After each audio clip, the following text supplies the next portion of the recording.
so this is a deck that we brewed together on stream like 2 or 3 weeks ago, and it took a long time. This was like one of the longest brew sessions we ever had. Where Naval Pain, think it was 5 months. We're doing well today. So we had an Unctus Affinity deck that was pretty good. I liked it. I think that as far as like Affinity Shells go, Unctus plus Riddlesmith is like a really, really good way to be resilient to interaction and just generate a lot of card advantage. But I can't remember who it was, but a chatter suggested playing Fatestitcher to combo with Unctus. Fatestitcher, 2 Fatestitchers plus an Unctus lets you loot through your entire deck. And when you're looting through your entire deck, you know, you can find a couple of Mox Ambers and... Well, you only usually need 1 Mox Amber to cast a Thassa's Oracle and win the game immediately. And this has gone through a few iterations, trying to tune this idea, trying to really hammer it out. And one thing that I was a little bit resistant to at first, but now I'm a little bit of a bigger fan of, is getting redundancy to Unctus's effect via Mesmeric Orb. You have to make some deck building considerations, and Orb is a little bit worse. So again, so the idea is you always need to assemble 2 Fatestitchers in the deck, but with Mesmeric Orb, 2 Fatestitchers lets you mill your entire library instead of looting through it. And so this requires you to play Memory's Journey. Without the Mesmeric Orb, I don't think you need to play Journey, but Journey lets you, like, you know, usually be able to flash back your Thassa's Oracle if it's not already in your hand. And if you happen to have a Riddlesmith in play, when you are assembling the Mesmeric Orb combo, then you can win immediately. If not, you're usually going to have to win the following turn, which is, you know, if you feel like that's something you could do, then you go for the combo. If not, you have to take a different line, right?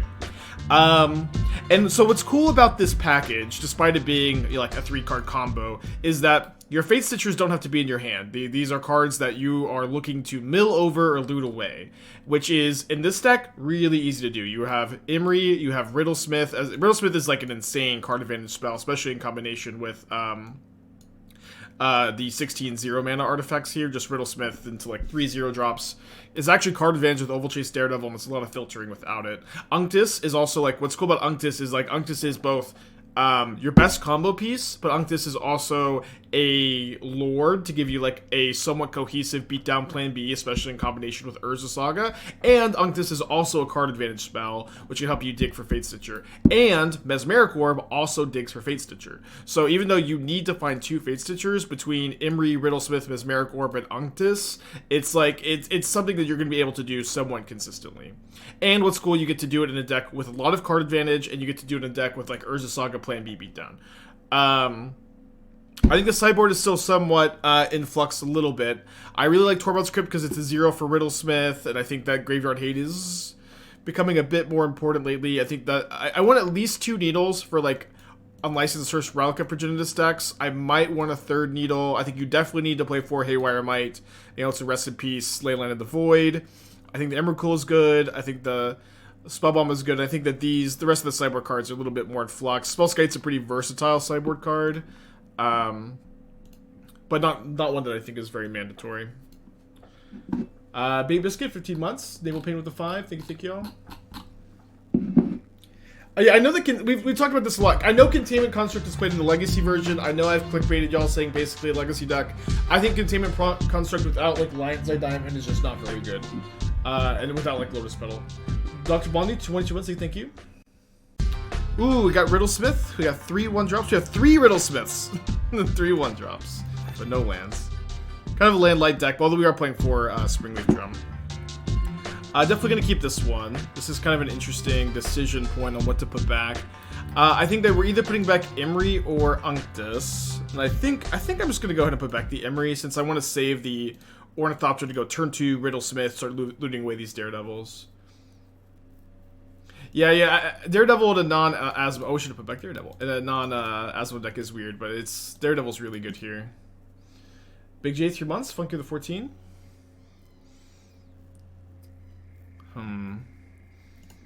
So they didn't reveal Kahira.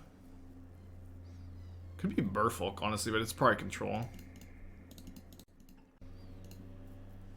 Thank you, Crispy. Yeah, I'm feeling good today. Sorry there's no Dark Souls last night, so I ended up prepping a run to Anor Londo. I'm going to go ahead and play the Ornithopter so I can make it a blue creature to attack with it next turn if I want to, although there's a good chance I probably just want to Unctus instead. I made it like right before Ornstein and Smo, and then if you were watching the runs, you know how we de-aggroed the Silver Knight? It was de-aggroed and walking down the stairs, de-aggroed, walking down the stairs, everything was fine. And then it just turns and smacks me because it can see me. I was just thinking like, wait, can it see me? Because enemies either aggro via sound or sight. And I'm like, can it see me from here? And yes, it could see me from there. And that was like an hour and a half drained. I'm like, okay, I just need to like prep for the stream. Comment 3 months ago, thank you. Are we getting Elves with Tyvar? That's the backup deck. That's the official backup deck today, and I think we're gonna get to it.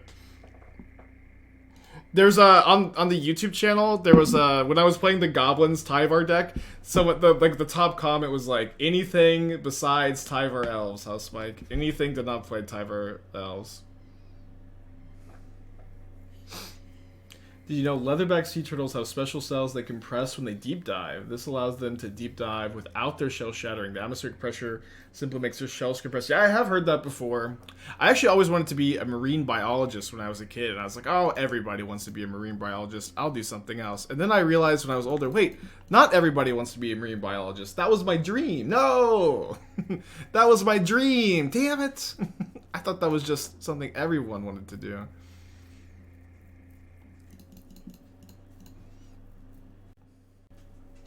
Alright, I think we're getting Springleaf Drum than casting Emry here. Because their pay sucks, there's more to life than money, but money sure does help with almost every aspect of life, huh? No, once Esther is like a super rich executive, though, I'm going to go back to school, become a marine biologist. / secret agent. Main deck Trust Town. Steal token charm. So what's cool about them stealing this token here is that this means they are much, much less likely to Supreme Verdict me next turn.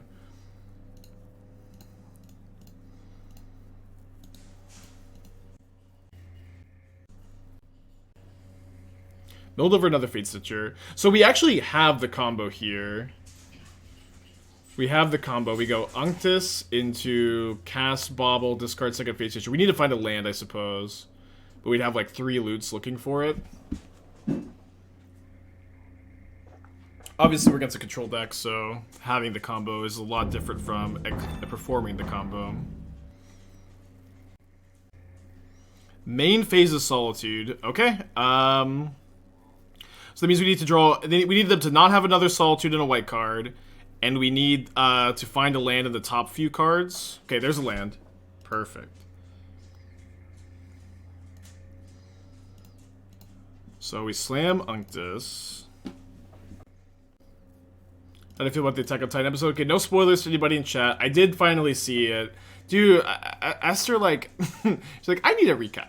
I need a recap. I'm like, I wish you had said that last week. I wish you had said that last week. So we spent some time recapping the episodes. And she was great. She was great. I honestly, like, I know it's like a whole meme how it's this big meme how long the last season is taking, but it's just, the whole show is just so good, and they could take as long as they need.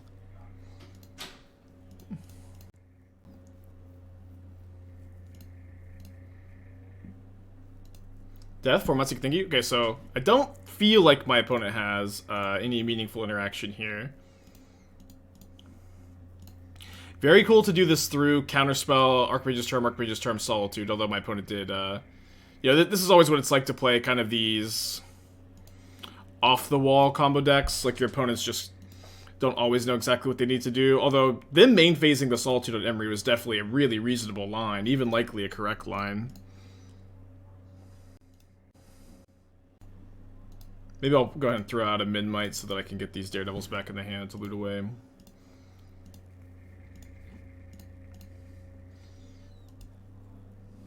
Yeah, so we're just going to draw through our deck, which does contain a second copy of Mox Amber. Not that we actually need it, since one of these Fatestitchers can be used... The last Fatestitcher can be just used for mana.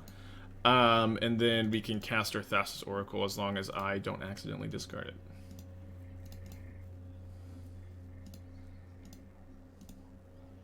Sorry, Cutie, I'm infinite comboing. Thank you for the 4 months. I'm comboing off. This guy got a lot going on. I'm comboing. It's hard to pay attention to the chat. Thank you, though, for the 4 months.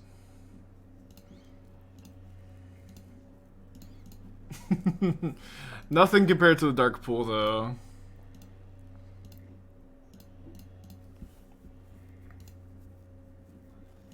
Is this obnoxious dude in MTGO? I would have said yes like 6 months ago, but ever since I've been swimming in the Dark Pool, everything is easy, dude. It's just fine. I'm just chilling.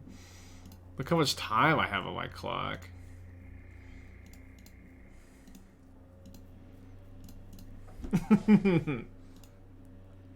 I am chilling, man. I just gotta make sure not to discard the Thoracle. You got my chain? Alright then. I love you too, cutie.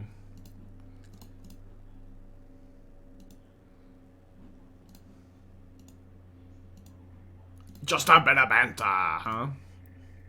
Dude, Esther and I went to sleep early last night because she's starting a new job today, and I feel like a normal human being. I feel like refreshed and focused and like I have enough energy to do my tasks today.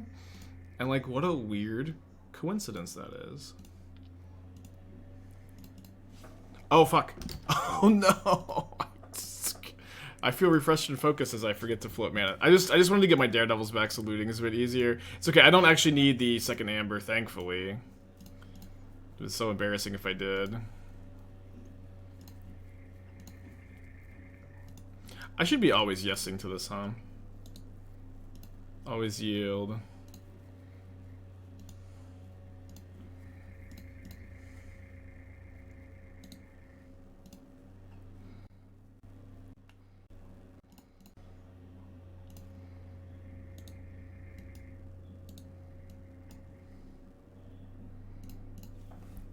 Probably makes this go a bit quicker, huh?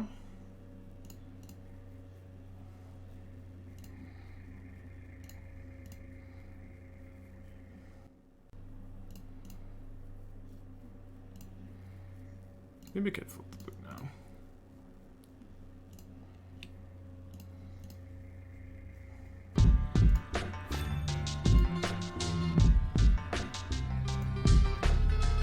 One does get to see the whole deck. You have to make sure that I'm not, you know, when I untap my blue source with the Fatestitcher, that doesn't kill me. Should be fine. Dude, imagine my opponent's holding Subtlety here.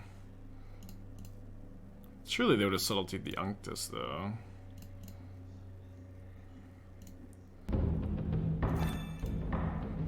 Alright, we're getting close. 5 cards in library. Could just do one more,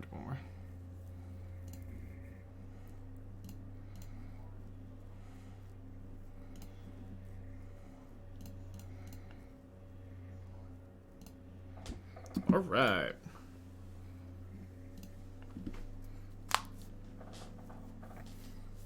That was game 1.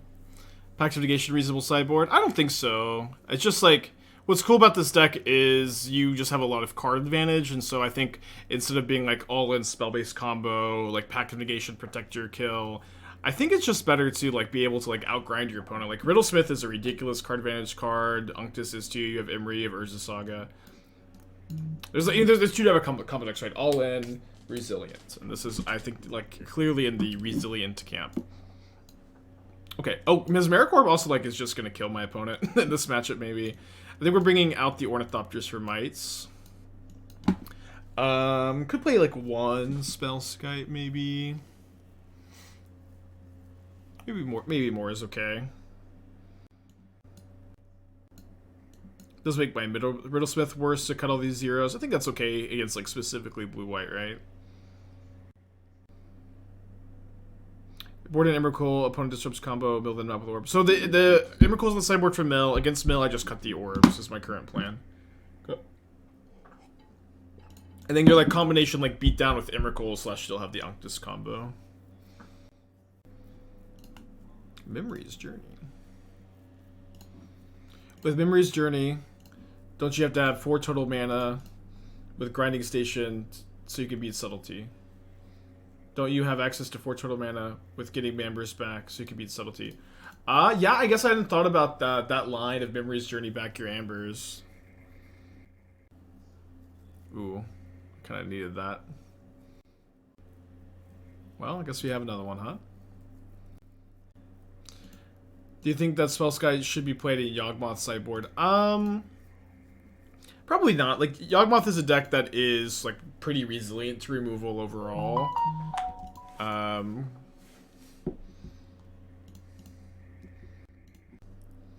Which is, you know, certainly a really important dynamic of Modern, of course. If you're playing a creature-based deck, resiliency to removal is really key. Paying life is also awkward in Yawgmoth because you want your life total to be as high as possible. Also played stream. The Every Play stream was a lot of fun. It went on like it went on a little longer than I expected, and I was like zoning out a little bit. But Esther had a really good time, and she's always like, she always goes back and reads all the comments. She's just so excited.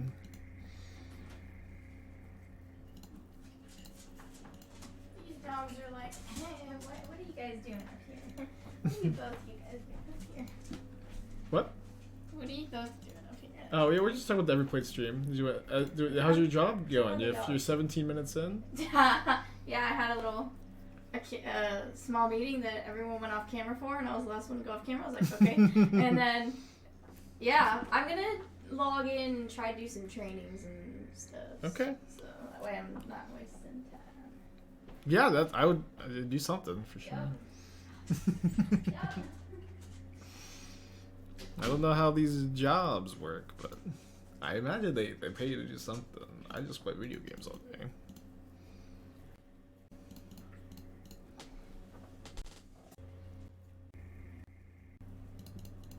When did the withdrawal step stop? Hey, I just sit here and I talk to myself in this room and I watch Aspiring Spike. Fair enough.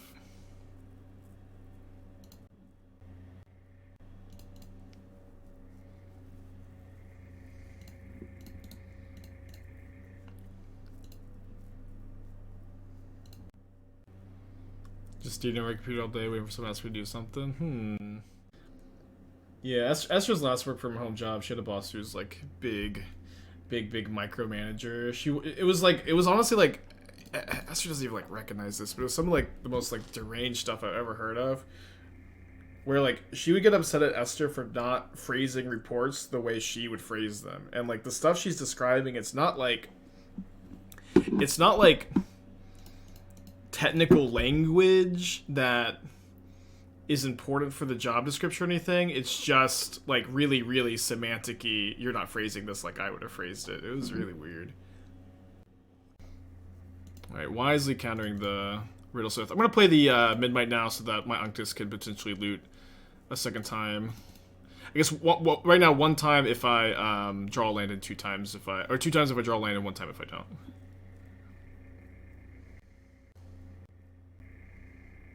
What happens if they just in response to Oracle? We lose. Yeah. Yep. The thing with the combo is like, you know, you can choose to play around things, choose not to choose to beat down, choose to not. You have a lot of decision trees. And sometimes when you play combo decks, you lose to premium interaction in Modern, I hear. Gonna Fire Ice me? That'd be really bad. You also have Memory's Journey, potentially, to like buy yourself a couple turns. Well, they Fire Iced me, and it was really bad. They have two cards in their hand, though. They have a lot of mana. They've got 2 utility lands. And my hand's a little awkward. We have Game 3 on the play, maybe. Food was good yesterday. It was really good.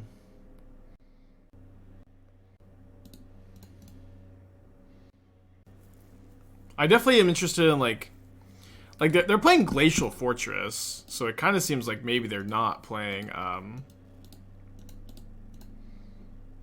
I could Haywire Mite my own drum here to deny the card draw. I think the drum is probably worth. Well, it's going to my hand kind of sucks too. Oh, but then I don't know. Maybe this is bad. I feel like I just really need them to have nothing in hand. I need to slam the land for Unctus, but then I also like, you know... Okay, I drew the land. It was all good the whole time. And maybe they just have another counterspell. Yeah, I think that was maybe Fancy Play Syndrome there. Sometimes you just gotta take the plays like that, though. Sometimes you just have to take the play and, like, experience how bad it is. At least I do.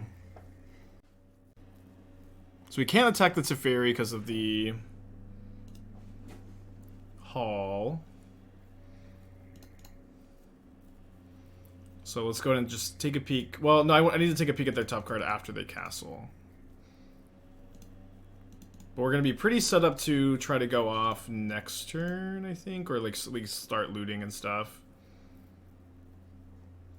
Oh, they didn't castle. Okay, if they're not castling, that's okay. Like, I don't need the info if you're just not going to scry to. Maybe I should have upkeep stopped. Well, with Elish Evolution and 10k, awesome. Yeah, I haven't made any changes to that deck, but I've been thinking about changes, thinking about different directions to go. I think that like one thing I'm considering is like going and being more in on Evolution into Atraxa, and you can do that by playing Eladomri's Call over like a lot of the 0-drops, and you can play like one Hooting Mandrills to call for, and then you can also more consistently find Solitude. She stole my chair. Yeah, she does that, yeah. She stole my chair. She got out, but now she's here. She stole my chair. Work, dog, work. Yeah. You want to steal the chair, Lucy? Yeah, gotta get to work. Okay, instant speed verdicts. And they're drawing Cryptic Command. Somehow it didn't even register to me that they were drawing Cryptic Command. We could take a fun line here. We could just cast Fatestitcher. And then Fatestitcher would let me, like, untap Urza Saga. Although they probably just bounce the Fatestitcher with the Teferi. But then we get the Teferi off the field. Yeah, today Esther started a new job here. Yeah, working from home in her, you know, major/master's degree field of marketing, and it's with a company that has more a better company than last time. She was kind of in a dying company last time, and for more money, which is awesome. Ooh. So their last card is a Cryptic Command.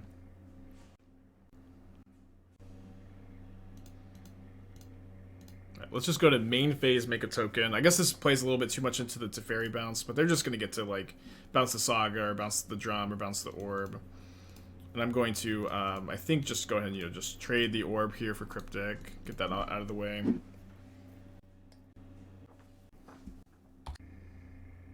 I got to Cottage, a creature responsive surgical. Awesome, yeah. The Calibrated Blast deck is so sick. Been thinking about trying, the Obosh version that we were kind of theorizing. I need to hammer that out this week. So I'm out of drums. Just get a Bauble, maybe?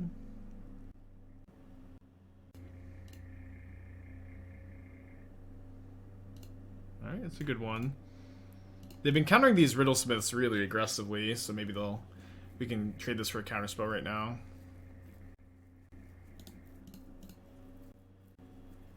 Remember, Unctus is an artifact for Riddlesmith, too.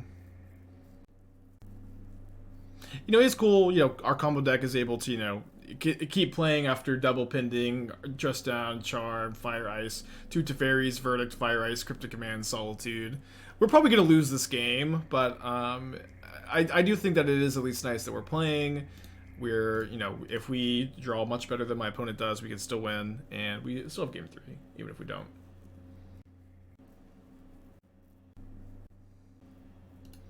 So I could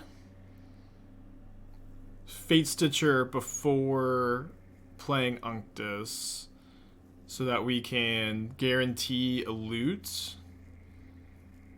It's pretty bad, though, if my opponent just has a counterspell, so let's just cast the Unctus.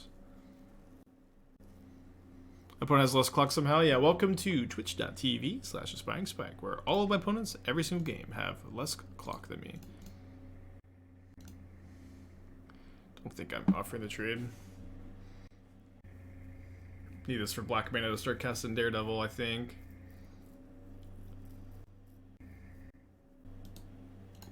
Yeah, I am that streamer, dude. Just a new meme.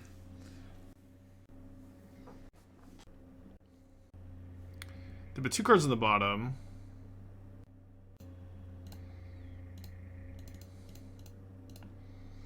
I guess they're never countering this, but on the off chance they do, I kind of want to be able to get it back. No way, they're countering, they're cycling in response.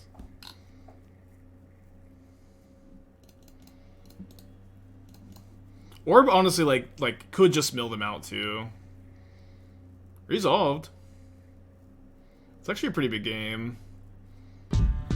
Andrew, 60 months. Hope you're doing well. Who chooses targets if you target opponent with Journey? You do. You target player shuffles 3 target cards. So you target the cards and you target the player.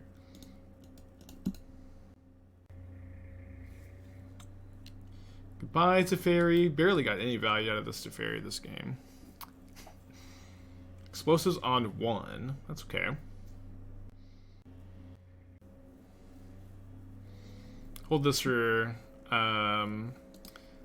Riddlesmith, I guess. Let's just go and pass back. We're chilling, we're chilling. Why don't you just like not castle? Like if you're gonna play 2 Castle Vantress, can you please activate that card on your end step? If you're gonna register Castle Vantress, please activate it. If not, like what are we doing here? What are we doing here? I can use Mox Amber and Fatestitcher to cast the Ovalchase. I think I'm just gonna pass the turn. Yeah, Turn to Earth would be better than Memory's Journey, but I think being blue is a little bit more relevant. The life gain's nice. I do like that it's blue. Uchiha, 14 months, thank you. There you go. Definitely could see the clock being relevant for game 3, but as always, I concede if I feel I'm 0%. What do you think of Ledger Shredder's replacement for Sprite Dragon Prowess? So, like every decision you make in Prowess, like everything is reasonable. It's totally fine to do it that way, but I think I think Sprite Dragon is better. And like I said this a lot, with 4 Breach and 4 Expressive Iterations and the selection from Channeler, you just have an insane amount of card advantage, an insane amount of late game, and in my opinion, you just don't really need more grindy cards like Ledger Shredder. I think you just want to be able to have those faster kills, and Sprite Dragon is just so good at, killing quick.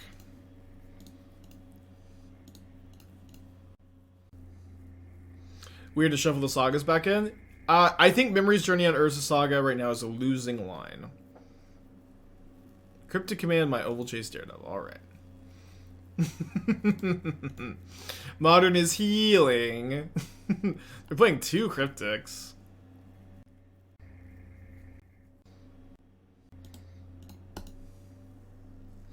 Playing Emperor, they're playing 2 Cryptics.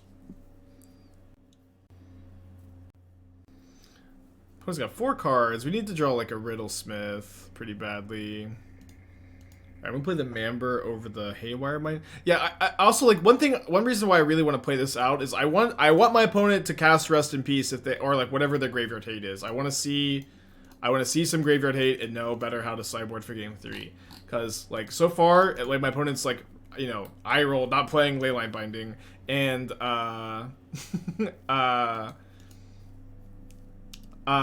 they also seem like they're likely. They're maybe just not. They maybe didn't board it Rest in Peace. So I know that I'm like not very likely to win, but if my opponent can show me Rest in Peace, if we can make them show us something like that, then I'm gonna value that pretty highly. Labor tier 1, thank you. Every other video someone's recommending Dried Ember. Yeah, that's a meme from the channel.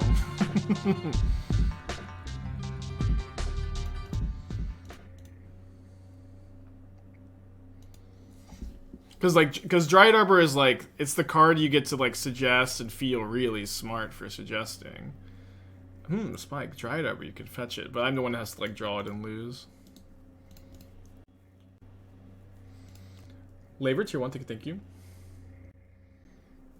I do think Dryad Arbor is like good in Yawgmoth, but overall not a card I would typically recommend very much.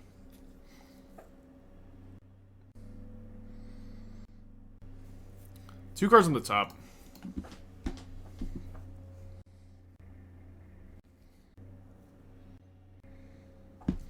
So we're dead, I think. I mean, theoretically, we could draw Unctus and win, Riddlesmith and win, Mesmeric Orb and win next turn.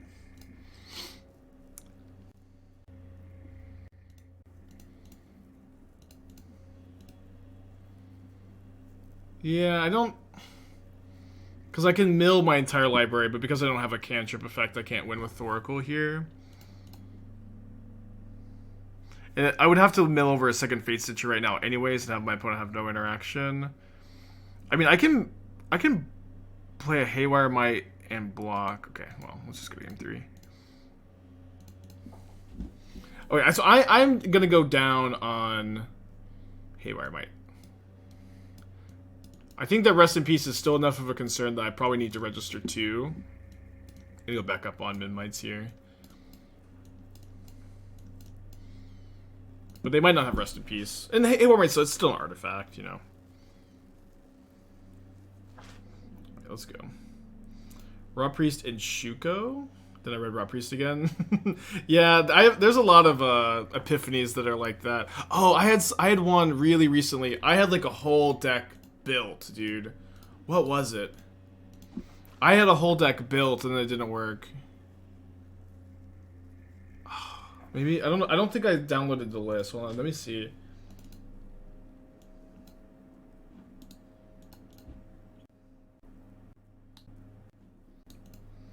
Do I just want to get Mesmeric Orb down? I feel like my opponent has a hard time beating a Mesmeric Orb, honestly. Oh, I should have played Mite into Orb, though. That was dumb.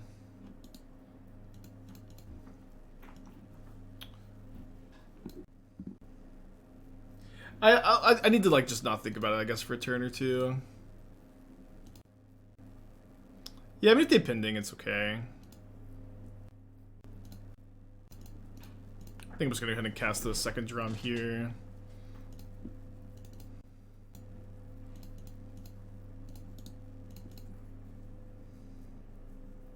That's what Gaia's Blessing. I guess why would Gaia's Blessing be better than the Memory's Journey? I also think Emrakul is better than Gaia's Blessing because you can discard it to get the trigger, which is really, really key.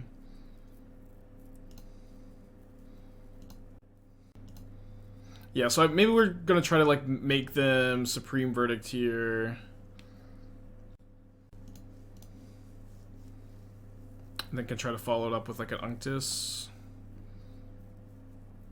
And like, let's go to get Mishra's Bauble so that I can... Let me play this, I guess, for one more power because I don't have Riddlesmith in hand. I do need to draw land, and I need to not have Solitude, I guess. But that's okay. I think both those things are fine. Gaia's Blessing cantrips. Yeah, it does do that. It does do that. I still think that like it doesn't seem, unless there's something I'm not understanding. I'm still not sure exactly why it would be much better though. Yeah, so usually when they steal, it means they're not going to Verdict you. Let me see what their top card is. Fire Ice. Kind of an okay card to know about. Arcbound, 22 months, thank you.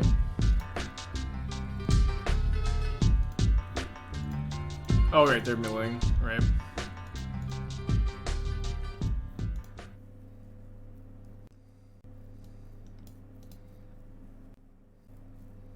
I don't think I want to mill for one more here.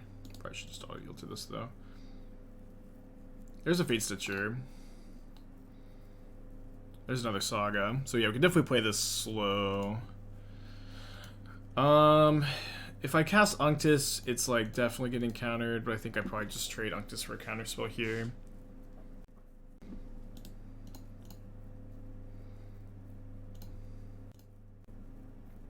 Those Raycons. These are shitty airport earphones that are like off-brand and stuff. That I, because my Raycons have kind of died out on me. I do like Raycons are like lower quality in general, but they have 2 planes. Dude, these anti-leyline binding blue-white players are like, I'm taking leyline binding out of the deck. It makes the mana base so much worse. And then they're like, I'm gonna also play 2 basic planes. I just don't understand, y'all. What are y'all doing? Play around salty, but not attack with the might.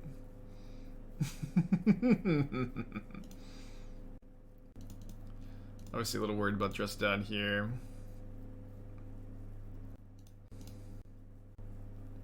Yeah, I'm gonna play 2 fortress, 2 castle, 2 basic planes.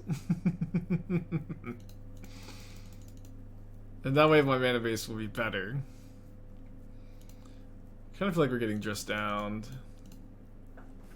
2 planes, Charm with Cryptic seems fine. It's fine if you play like 3 Mystic Gates. It's suboptimal though, and your mana base is not like better.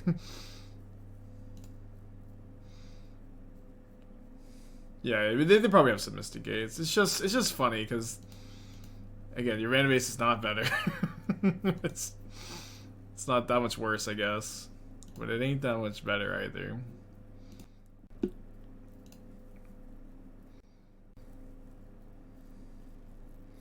No, I don't think Blood Moon's particularly popular, to be honest. Yeah, we're definitely getting Dressed Down.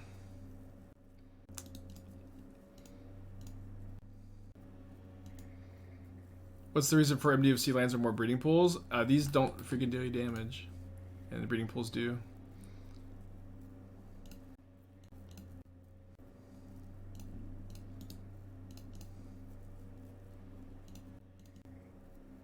Good to know about Solitude.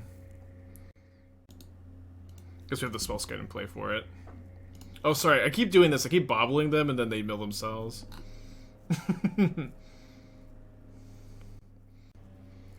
I kind of like... Oh, we'll see. It's gonna be a weird game. My opponent seems to be pretty scared to tap anything. I probably do need to play like a Daredevil this turn if I don't draw anything. Riddlesmith is a pretty interesting draw. Let's cast it. What's cool about Riddlesmith is like there's a good chance I'll be able to put the Thassa's Oracle in my hand. You have to legend rule the Mambers, but that's okay. And if I can put the Oracle in my hand, I get like a full extra cast through it here.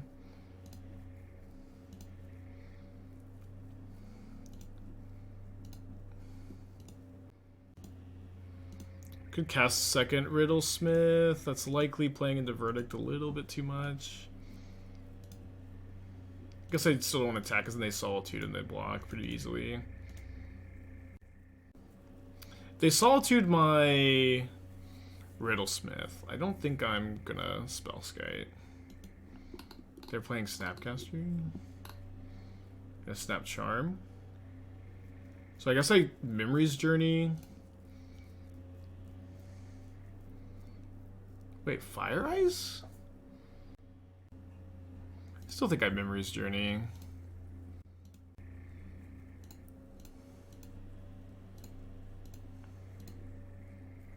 Shuffle 2 fetch lands in their deck too, I guess. Yeah, I guess so. No Kihira. I mean, I don't know. They're making a lot of weird decisions. They gonna counter this? Counter bounce Spellskite. Well, I mean, I don't know why they would counter this. Why would they not just, like, draw a card? No, they don't get to cast the Fire Ice. We need to be careful with our Orb. Yeah, like, losing the Memory's Journey from hand, that definitely makes that true. We still have the Memory's Journey in the yard.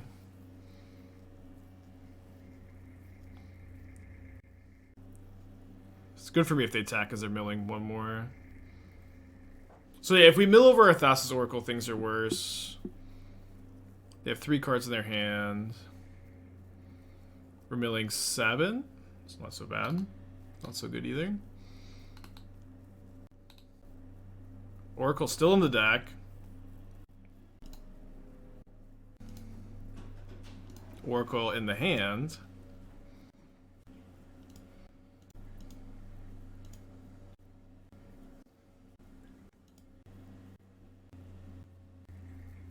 They're playing. Yeah, it seems like they're not playing Teferi, Hero, or Jace the Mind Sculptor. Okay, so do I want to cast Thassa's Oracle this next turn? They honestly just haven't used that many counter spells, so I think I'm gonna maybe see if I can like get them to counter a Riddlesmith or something. Emry? Can I like tap their mana with Fatestitcher? Can I tap all of it with Fatestitchers? I would need to loot. Just have no artifacts to loot with. I know we have 7 cards in the deck, chat. I know we have 7 cards in the deck. We're supposed to mill ourselves, though. This is part of the plan. And returns on Mox Amber, too. I don't know. I just don't know how much better it's getting. Emry's a good bait spell. They never ever counter Emry. This is like a 0% chance. Discard face such a hand size. Okay, I like it. This will let me potentially tap a bunch of their lands. Guess I'm still kind of choked on mana. I have 5 mana. That's enough actually to tap 3 of the lands. I guess that's a super relevant number. Yeah, let's just discard the 4th Space Stitcher to hand size. What about Cavern of Souls? I see some overlap. We can consider Cavern of Souls. I don't know. It's very easy to be like, oh, match 1, we're going super late against blue white. Let's make some changes, play some Cavern of Souls. But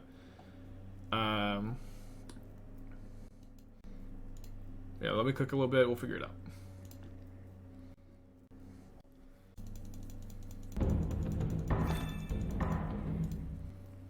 Kind of glad they just like threw away a Cryptic Command, I guess. So next turn, I'm going down to 3 cards in the library, then 2.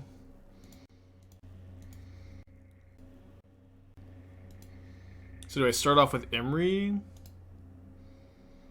You'd be able to loot into one of Cavern. Yeah, I'm open. I'm open to it. What I'm saying is, I just like let me like finish a league, and then we can maybe make some changes. Okay, so I can go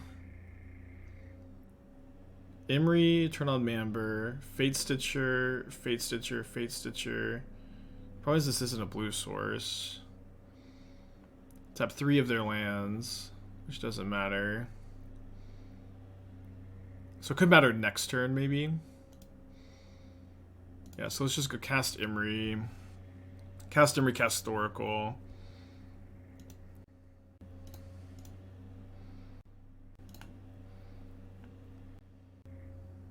Never resolves.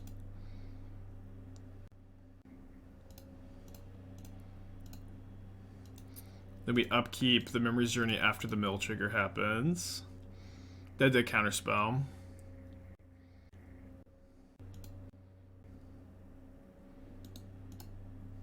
Are we counting Memory's Journey resolving? There's no other line. There's no other line. I think that maybe using the Memory's Journey when I did was wrong. I think that there's a chance that instead of getting the value, I was supposed to... I mean, it got rid of a Cryptic Command, though, but instead of getting the value, I was supposed to be able to do this a 3rd time. Can kill the Orb with Might. We can, yeah. Okay, that's a good point. But either way, the Memory's Journey has to resolve. But that would buy us a couple more turns. But I think they're just going to counter the Memory's Journey.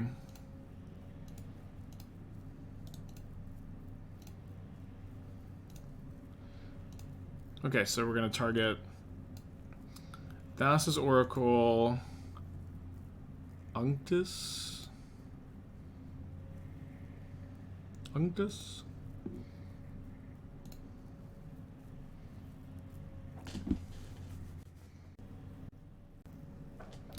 Wow.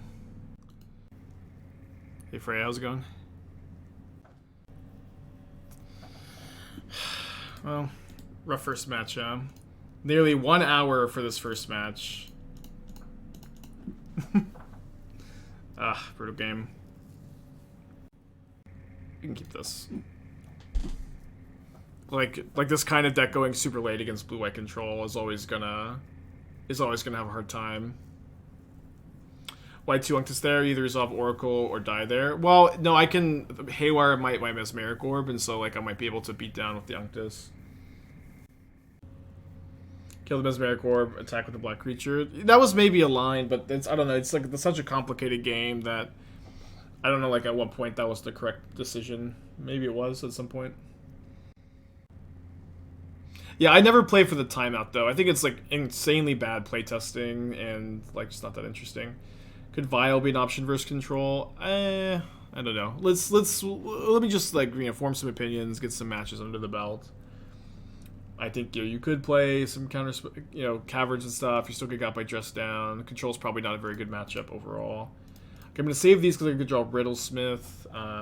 But if I don't draw Riddlesmith, I'll play both of them so I can attack with them and loot with Unctus. The mirror match. Okay, good to draw Daredevil. Okay, so we can loot away one of our Unctuses. Between Riddlesmith and Draw Steps, you don't have a library to attack more than once. Riddlesmith is a May. Right? Riddlesmith is a May. If it's not a May, then you're right.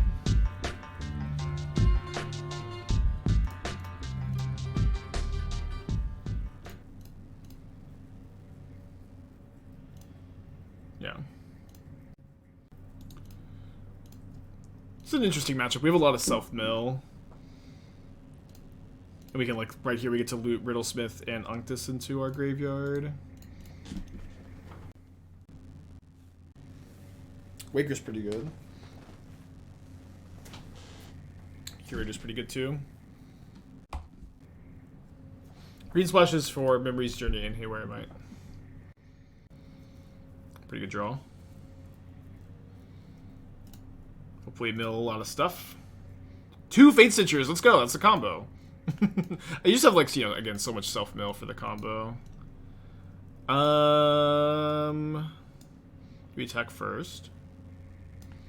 I think let's just go for it.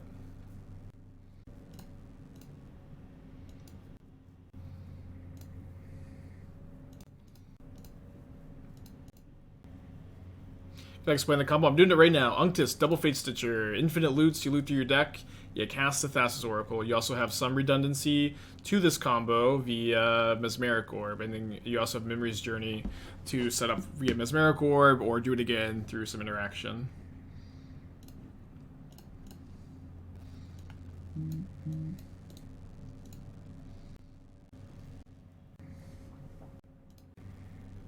Yeah, and via Emry, Riddlesmith, Unctus itself, and Mesmeric Orb, binning 2 Fatestitchers is not too difficult. And like yes, this is a 3-card combo, but when 2 of the cards are cards that you're like milling over and looting away, it's not so bad. Okay, always yes, always yield. This deck is also in the Dark Pool tournament clicks. Dude, Dark Pool is so many more clicks. Dark Pool is like just like literally like nearly 1,000 clicks. This is like maybe 100. Maybe a little bit more than 100.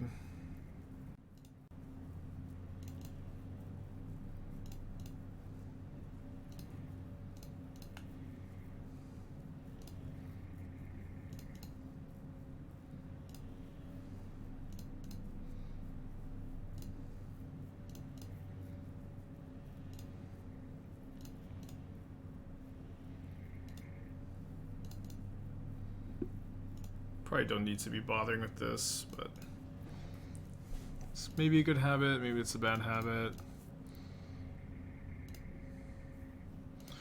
Okay, I'm gonna go ahead and just play this and tap it for blue. I forgot to tap it for blue last time. I played the second one.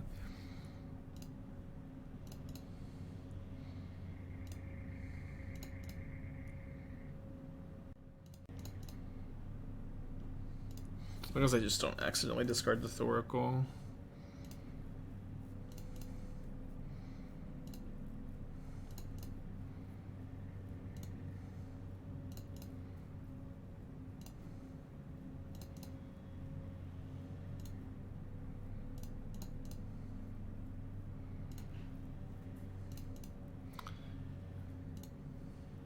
Was that you last round, Ursu?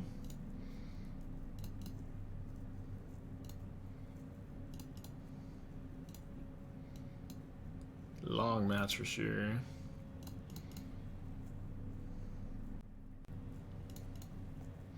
Not that we even need the extra mana. Although someone in chat pointed out, I missed this, but if your opponent does have interaction, you can just like Memory's Journey back a Mox Amber and get a little bit of extra mana. And Thassa's Oracle again.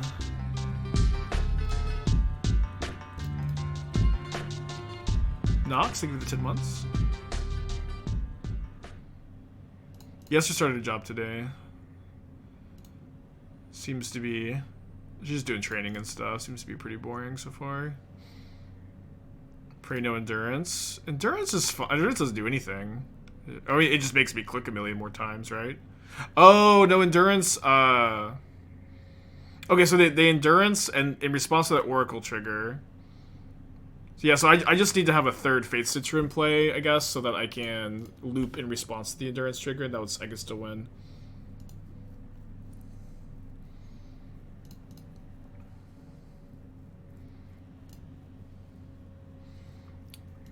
Is the Oracle gotta be in here somewhere? There it is. That's his Oracle. Cool card. Totally fair card.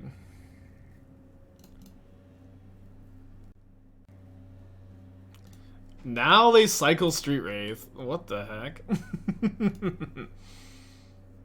What in the world? Why do you need a third Fatestitcher? If they respawn, I guess it doesn't really matter, right? Yeah. You're right.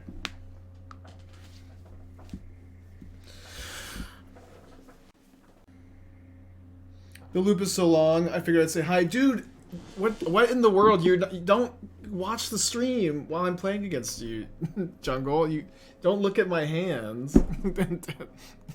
Please. Chatter. No. The loop is so long, I figured I'd just come in and ghost ya. Just ghost ya a little bit. It's taking so long, I just figured I'd come in and say hi and ghost ya. It's their third league, go easy on them, chat. It's their third league.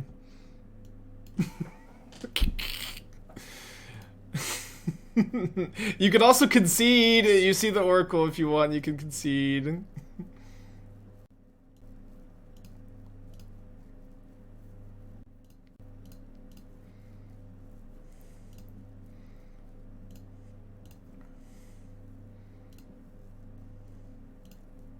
Yeah, I'm showing the deck anyways, I know. I know, but it's like still, it's really bad etiquette, right?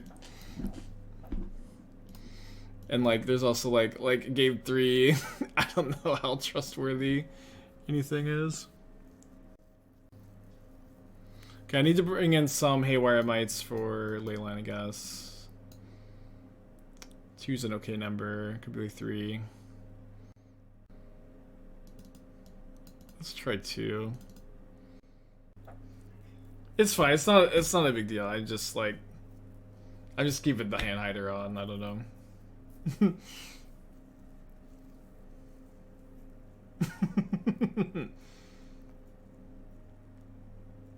I'm trustworthy. Yeah, watch. Yeah, source trust me, Ray. I'm trustworthy. Watches the sideboard plan. It's okay. It said it's their third league. They're new. It's okay. It's not a. I'm not upset. I'm laughing. I'm laughing. Just, yeah, bad etiquette to tune in during the match. Bad etiquette to watch the side we're playing. It's okay. It's okay. It's fine. I'm not mad. I'm just having a bit of banter. Right? But I'm gonna keep the hand hider up. Hey, sir, 25 months. Thank you. What did opponent do to tip us off? They told us they were here. which is I wish all ghosts did that. It'd be awesome. Just take a little bit of free info. Tell me you're here. I could put the hand hider up.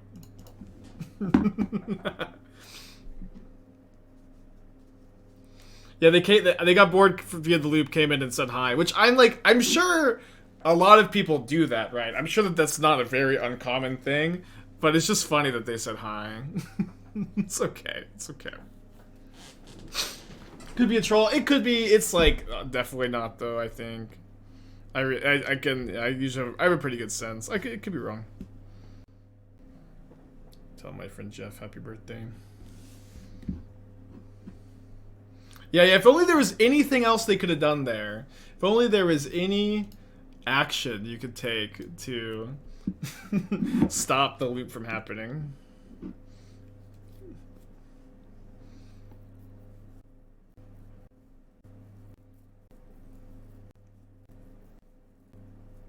It's okay. It's fine. It's fine. They're new. It's okay. Everybody gets one. Very eventful morning so far, though. Where's What are you looking for? Lucy? No, I don't know where she is. So she'll probably use Saga on turn 1 so that I can, oh, well. We're doing that. We're doing turn 1 Emry. I have 1 mana left. I guess I can't use for anything. Well, I guess. Is hand out because I think the opponent's spooky? They said that they admitted to ghosting. It's okay. It's not a huge deal. Sometimes. Okay, let's bring 1 Daredevil back to hand.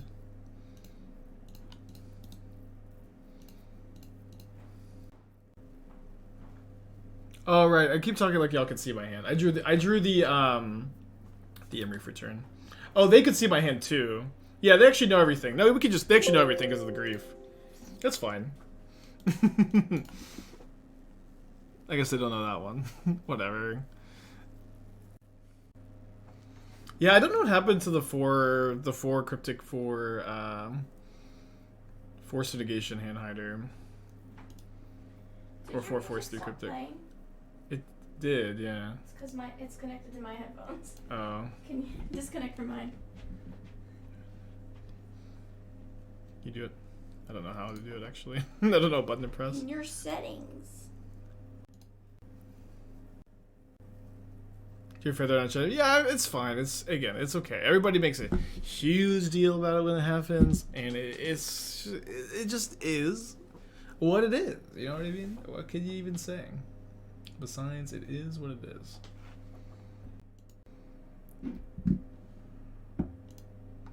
Legacy BNR?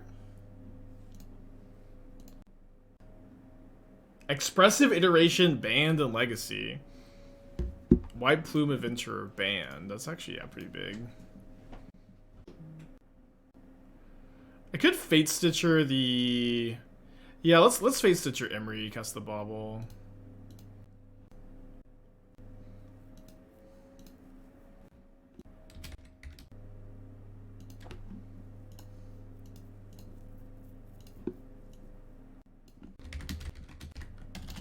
Okay, my opponent says I'm legit a fan. Just wanted to say, just tell him I'm not bothered. Just come in and say hi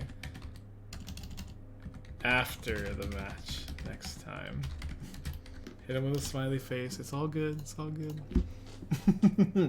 Maybe I could. Should I Tormod's Crypt them here actually, and then just replay the crypts?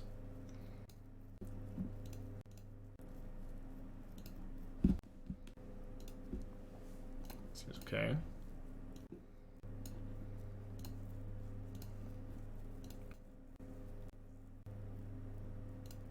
I forgot to keep a Daredevil in hand. Oops.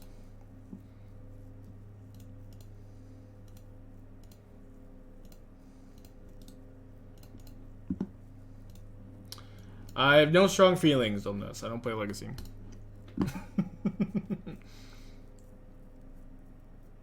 Yeah, the combo is double Fatestitcher Unctus is infinite loots, which lets you like double Mamberth Oracle, and you also have Mesmeric Orb, which is infinite mill instead of infinite loops, but it's on a 2-mana artifact instead of a 3-mana creature.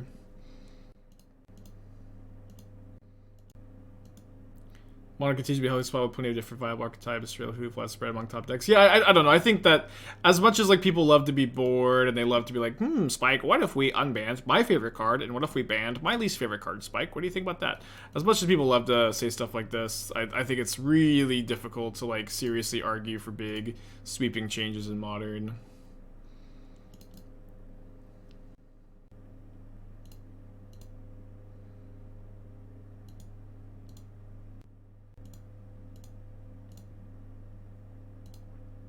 Dude, Todd, no deck is to me, no deck is click intensive after I've played the Acerak combo.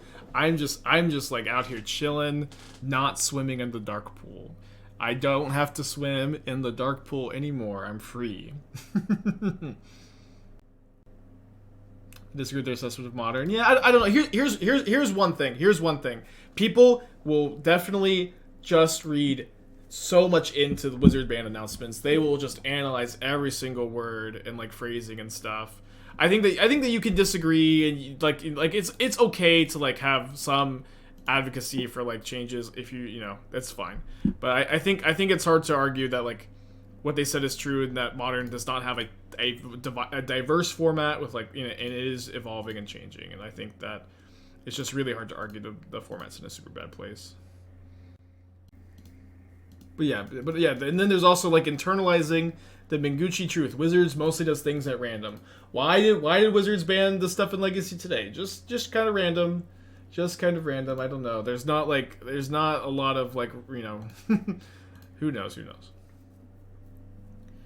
you think Merfolk is viable with the new DMU Lord? Seems like a big upgrade. Yeah, Merfolk like when the DMU Lord came out was like winning a lot of tournaments and seeing a ton of play.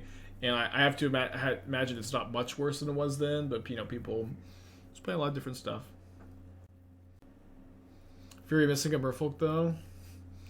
I don't know. it's just like it's just fine. You can play around Fury as Merfolk. Like it's not that difficult, I think, with like holding up either like Vile Lord or Flashin' Lord, or just like thinking, if I play my 2 lords in a row, do I immediately lose to Fury? Okay, I'm going to wait a turn. I actually feel like Merfolk has an easier time playing around Fury than most creature decks do. But I don't know. Fury is like really, really good against some decks like elves and some decks like humans. But it really isn't like the tribal killer like I think a lot of people act like it is. Yeah, you have Force Subtlety in the deck for the Furies. It's just like Fury is a good card against you. Don't get me wrong, but it's not like it's really just not that the presence of Fury makes the deck unplayable. Yeah, it's like Elves is super bad against Fury. Elves is like disastrously bad against Fury. Even humans can play like Fortuner in the sideboard and you have some game against it. Elves doesn't have a lot of game against it, for sure. Goblins is like just so full of card advantage that you're just able to like, okay, you Fury me, who cares? I'm just gonna draw 4 cards. Alright, I think we can win here. Oh, I only have 1 Fatestitcher in the yard. So we're not a lock to win, actually. But again, that's just my hot take. My hot take about Fury. Blah, blah, blah, blah, blah, blah, blah.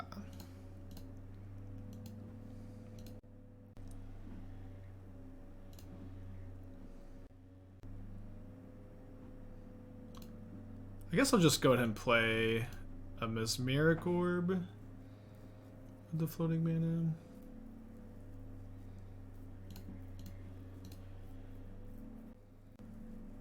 Remember the Zero Land Fury hand against Elves? Yeah, I will. Yeah. That was a hand I kept for sure. But anyway, it's like really like Elves is also like, you know, Has not been a deck in Modern for a long time. It's still not really a deck in Modern. Although we're gonna play some of it later, maybe. Funny enough. But it's just okay for like Fury to be like super good against elves and like reasonably good against like other decks. Also, like Yawgmoth would be the best deck in Modern, maybe without Fury in the format. Doc, it's 36 months. I can thank you. Like. I don't know. It would be close. People would be playing maybe a lot more sideboard for it, I suppose. But I'll tell you what, it would be really, really good. Yeah, I finally have Tyvar elves in a spot where I'm pretty excited about the list. Have you seen the Shoal? I have seen the Shoal deck. It's pretty cool. Yeah, I agree, Cruel. This is something I think is really important too. I don't say this super often because I think most people don't necessarily love me saying this, but I think that it's way better. Obviously, like a Magic format would be best if you just loved everything, if everything was perfect. But I think game design wise, like that is like not a super realistic thing to have happen. And I think that overall, Magic is at its best when there are cards you love and there are cards you hate. I think that being hot and cold on a format is way better than being lukewarm. And one kind of fun thing about Modern is like there's different cards that people hate. Like I'm sure in chat we get. How about everybody? Only you get one. Everybody in chat say one card in Modern that you hate. And I bet we get a lot of different responses.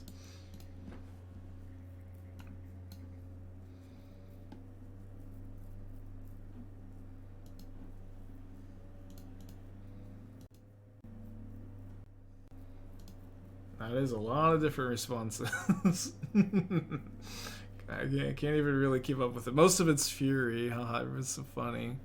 Okay, let's attack, and then if my opponent doesn't living in, then I get to combo kill post combat.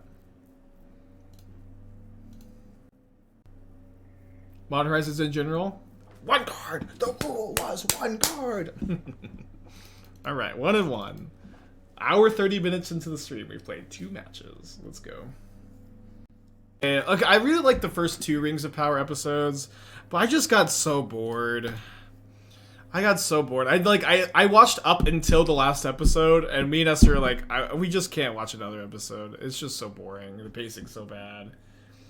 But maybe we'll watch the last episode at some point.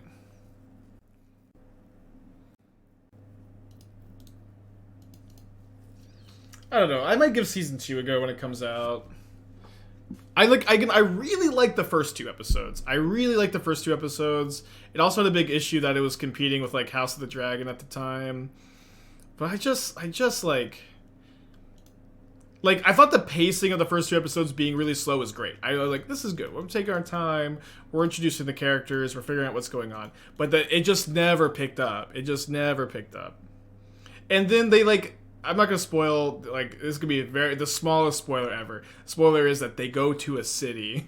They go to this city, and they just spend so much time there. They spend way too much time in this city. Like nothing happens there. And, the character motivations are really confusing, because, they need some amount of conflict while they're in this city. Something is gonna happen. We're here in this city. But people are just in conflict for no reason. Oh, we're up against Hollow One with Ragavan. Cool. That's okay though. We'll see. But it's okay. What's also really funny though is they spent $1 billion on that show, $1 billion with a B, and it was just so mediocre. I would be a lot less harsh on it. Oh, dude, Mesmeric Orb against Hollow One, huh? Maybe this is. I don't know. I think should combo quickly is also fine. They spent $1 billion with a B on this Lord of the Rings show, and they just it was just so mid. Yeah, it didn't look that good either. I think the money went to buying the rights for the show, I guess.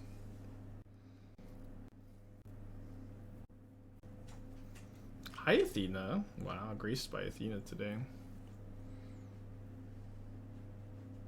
Looks pretty was okay, yeah. It was okay. It wasn't the worst. It was not the worst show ever. That is the worst show ever.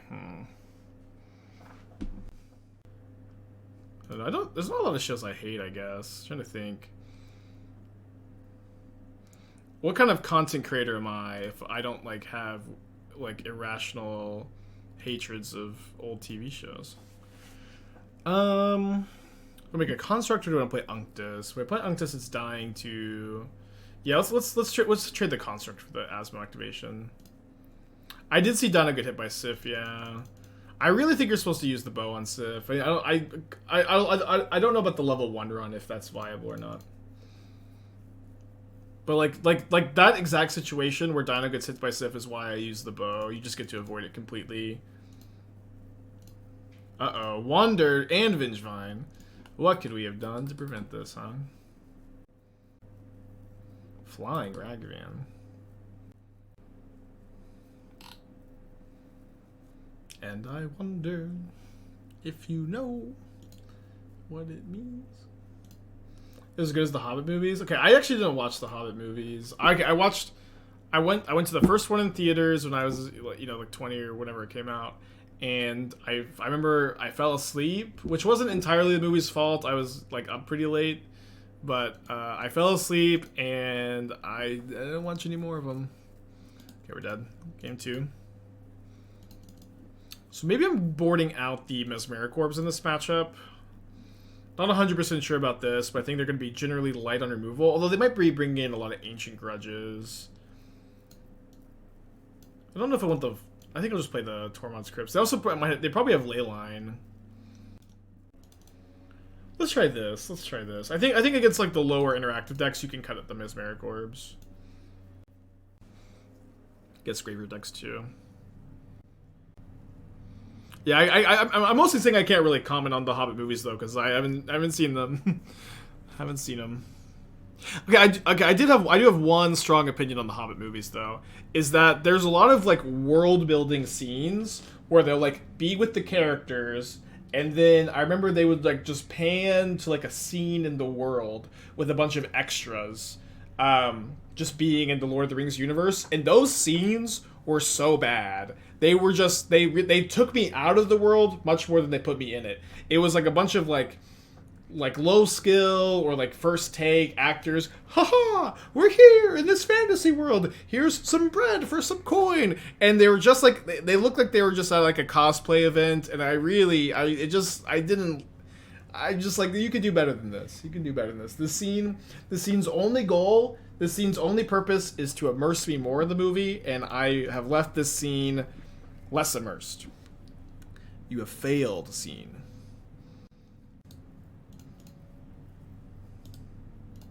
Are we just going to see how Legacy is fixed? Just like the Hobbit movies, I have no valid opinions. I guess I have opinions on the Hobbit movies. Okay, I have more opinions on the Hobbit movies than Legacy. I would maybe be interested in hearing Legacy players' opinions on the banning of Iteration and Plum Adventurer. Riddlesmith. Just a broken card, it's Riddlesmith.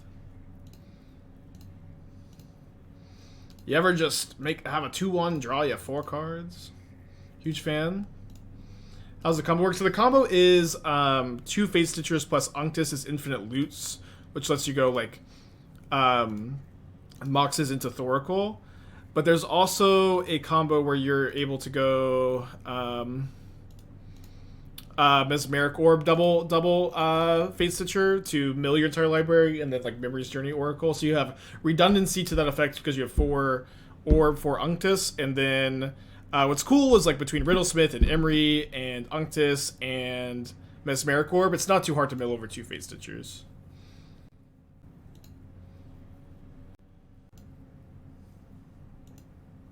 Since Hiden's audience wasn't overly immersed in the fantasy genre, yeah, I think that's fair. I don't know. It's been enough time. We can let them let the Hobbit movies be mid. It's okay. Ooh, second Riddlesmith, and now a 0-drop.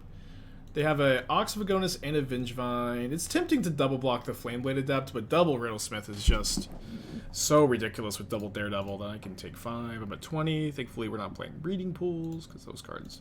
Breeding Pool deals you damage. Breeding Pool deals you damage. Oracle being in the yard is kind of awkward, but we do have the Memory's Journey, of course. Let's go. Now each of these 0 drops is just draw 2.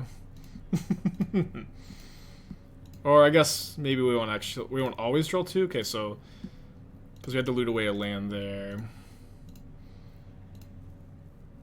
I'm always playing the Emry this game, or this turn, because it turns on the Mamber, so it's 1 for 1. Now I have double Fatestitcher. I don't have my Unctus yet. I cited out my Mesmeric Orbs.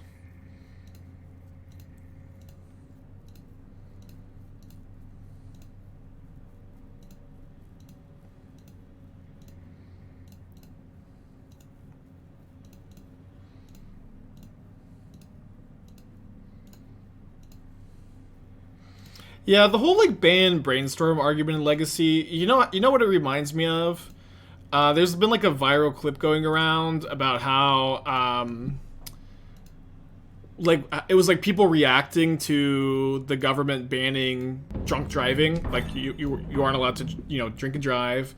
Was like, you know, at one point, not surprisingly, not that long ago, a new law, right, that you couldn't drink and drive.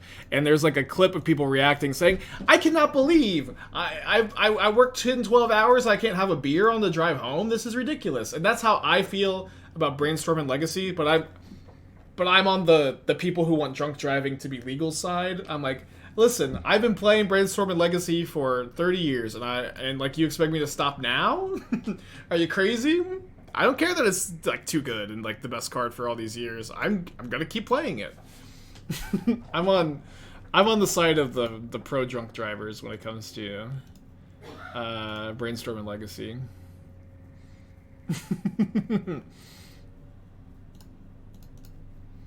Yeah, we're in the sauce today, Robbie.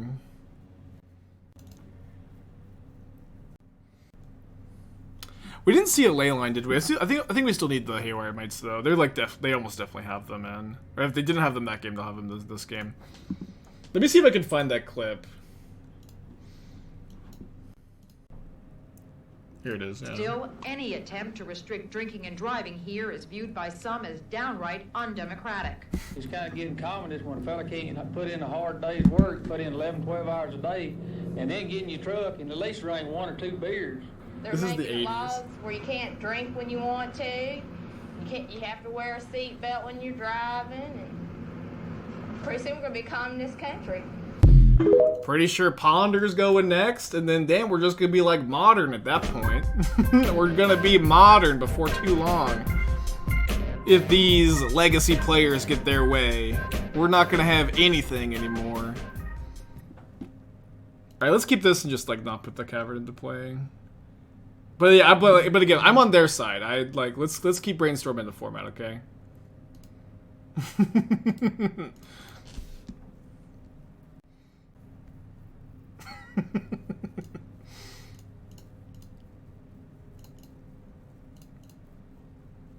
So I do have 3 Haywire Mites in the deck. Wait, they didn't have, they kept a double, they kept a no-lander? Or did they just like forget to play their land? Yeah, they just forgot to play their land. Because we knew they just drew the 1-drop. Did you find that clip via my secret? My TikTok account got exposed. It's Inspiring Timmy. It's been exposed for a while now, actually. Unctus time. Let's go.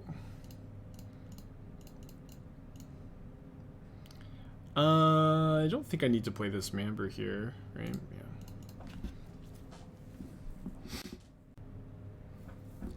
So just looting, not card advantage because of the ley lines, but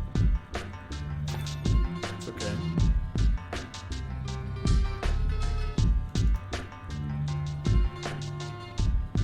Pink Ranger getting for the 9. Can't you hardcast Fatestitchers who went through ley line? Yeah, for sure. Just takes forever. we also have Haywire Mites, which is like I think a better way to beat the ley lines. Although, a worse way to beat 2 of them, I suppose.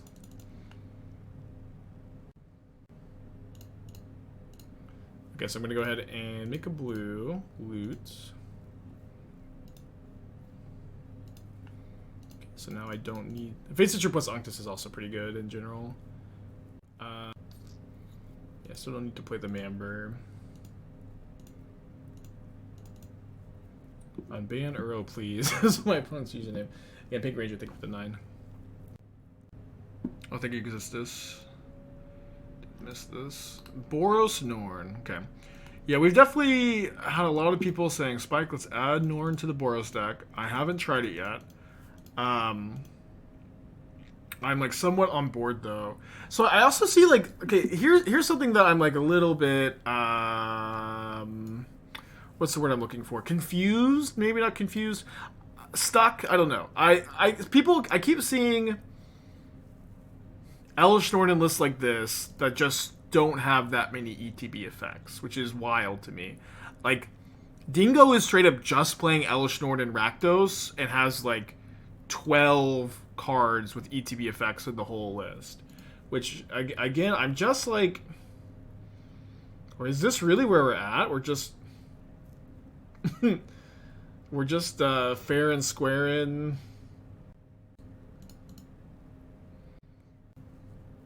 I don't know if they're going to attack. I'm going to take the hit, though. We're at 15. Yeah, I know that this list is playing more. 15 honestly still seems low, though.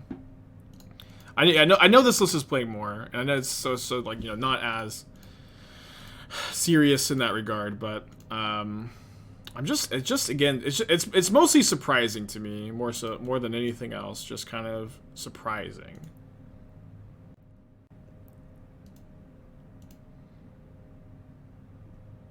We're actually discarding the Amber.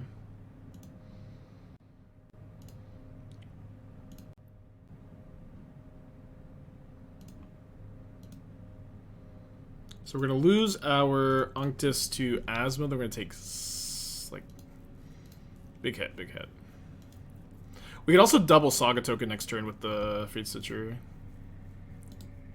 So yeah, as far as this deck goes, like, I think that there's, like, you know, immediately what I'm seeing is that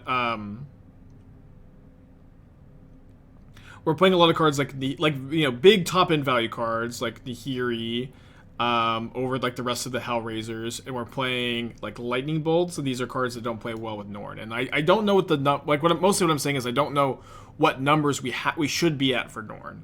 That's really what I'm saying, is that I'm not really sure what our appropriate numbers are here. I think I like these blocks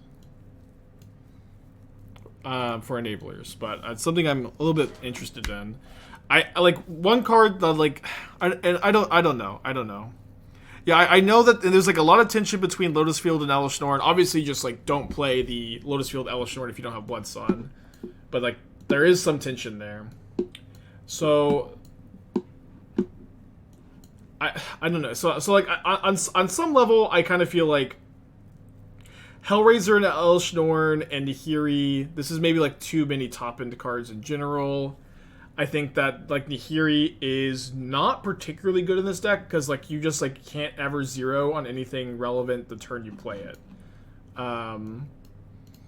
Which in my mind is not really where you want to be with Nihiri. I think you want to have a good amount of creatures that you can get back immediately with Nihiri. So I would maybe play Hellraiser instead, but I think your curve is still like a little too high, and so like maybe something to like meet Elesh Norn's conditions more is to be more in on Wall of Omens, and so you could do something like -2 Nihiri, -2 bolts, and like go up to like 4 Wall of Omens and 3 Hellraiser. That could be good numbers. I think you're never supposed to play less than 4 Valakut Awakening in these lists. In the Lotus Field list. This has been my, after I've played a lot of these decks, I think you're never supposed to play less than 4. I could be, like, a wrong, out of touch boomer about this, and like, you know, yeah, you could play less than 4, Spike. But that's my impression, and I would never play less than 4, and, how many lands are you at right now? This is 26. 26 is fine. I'd be cutting the Spikefield Hazard for the 4th Emeria's Call, and then like the 4th Sacred Foundry.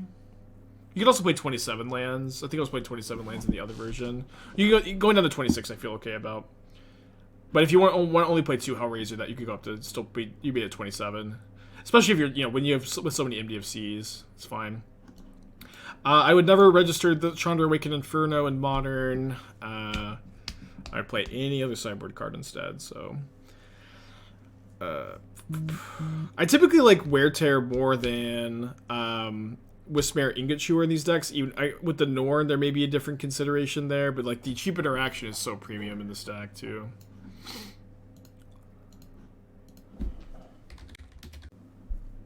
Added 2 bolts and Spikefield to handle Ragavan. If you play 4 Wall of Omens and you still have Fury and Solitude, I just wouldn't be that worried about Ragavan. It's just like take the hit from Ragavan sometimes, and your deck's gonna be better overall, and you'll have the Wall of Omens, and you'll still be like plenty fine against Ragavan. Why do you think Gen Saga did so well in Big Japanese Event? Big Japanese events are like almost never good indicators of anything, but Gen Saga is a fine deck. Like we've had plenty of success with it ourselves. It's a fine deck. Okay, looks like we are 2-1 after hour 46 minutes. That was super long match against Control to start us off with. I don't know, Gen Saga's fine. It's just like there are a lot of decks in Modern that are fine and like suboptimal, but like you can definitely have a winning win percentage with them if you spend time on them, and you know Gen Saga is definitely one of those decks.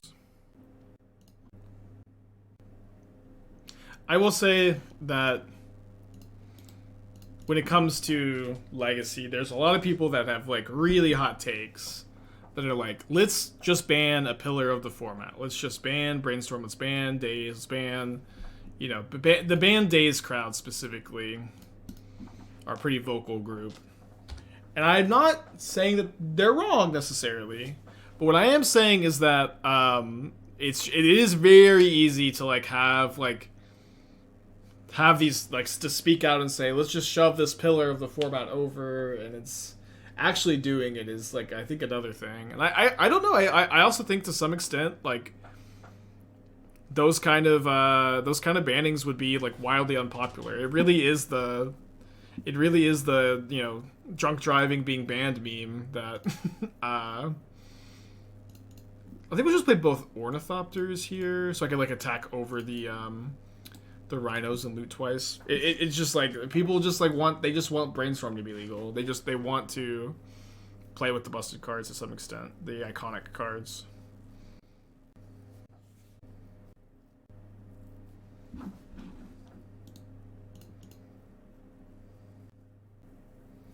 Daze is very powerful. Yeah, I know Daze is very powerful.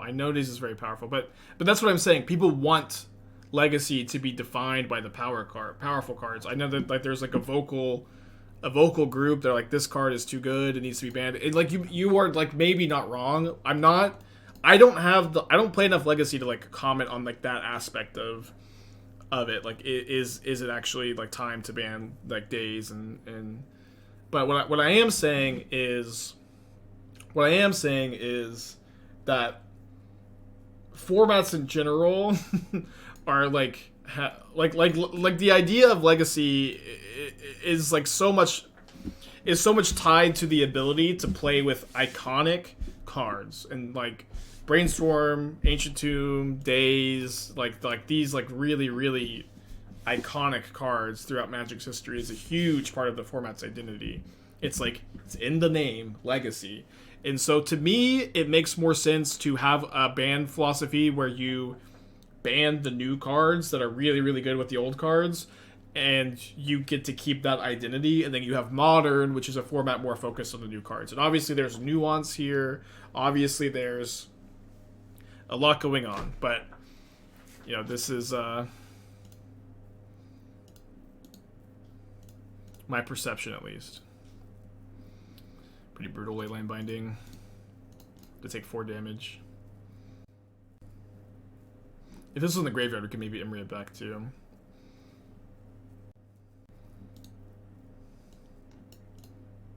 Go, Ornithopter, go.